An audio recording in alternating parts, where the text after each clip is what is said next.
Coming out of hiding, the Lenni-Lenape and identity. Native American identity today is a complicated idea.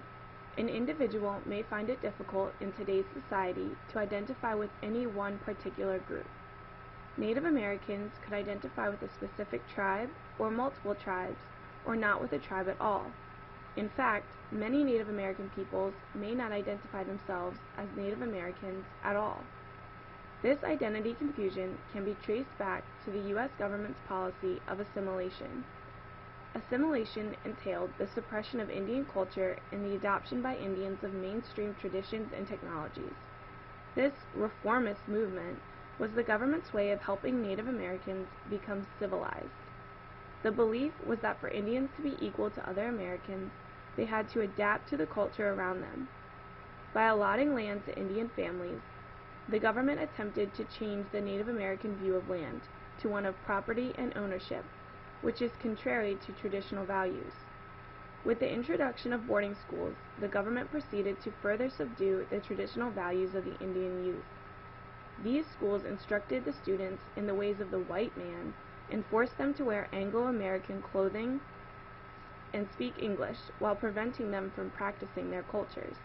Assimilation policy resulted in a group of people who were caught between two worlds, that of their traditional cultures and the white man's world. Identity became confusing. Indians began to marry outside of their tribe, and some children who attended the boarding schools did not know their native traditions at all. This issue has not become any easier with the passage of time. Native Americans across the nation face this problem today. The Lenni-Lenape, or Delaware, are one of these tribes that still face this issue.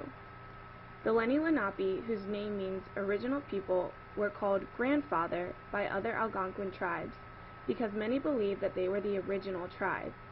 Their original sacred land is located in eastern Pennsylvania, New Jersey, New York, and Delaware, and as such, they were one of the first tribes that European colonists came into contact with.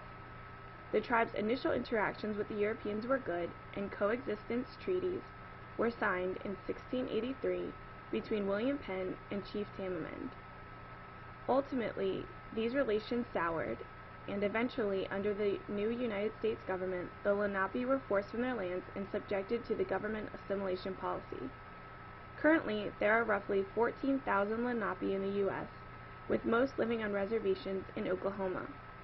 The Lenape that chose to remain in their sacred land were forced into hiding. After being in hiding for around 200 years, tribes in the traditional Lenape land are finally coming out and claiming their heritage and culture. It is not easy, though. The people face racial persecution and misidentification, which cause problems with claiming identity. People still try and suppress the traditional values of Native Americans and call for them to act more white. The Lenni-Lenape have tribes in both the Midwest and on the Eastern Shore. Only the tribes in Oklahoma and Wisconsin are federally recognized, while those in New Jersey are only state recognized, adding more confusion to the problem of identity. The Lenape combat this negativeness and confusion by promoting activities and programs that encourage tribal identification and bring attention to their tribe's existence. They focus on expanding their culture, language, and religion by supporting websites, tribal museums, tribal schools, tribal churches, and annual powwows. It is easy to see how identification for a Lenni-Lenape Indian is difficult. However, with the programs in place that encourage tribal identification, hopefully more Lenape will come out of hiding and claim their identity.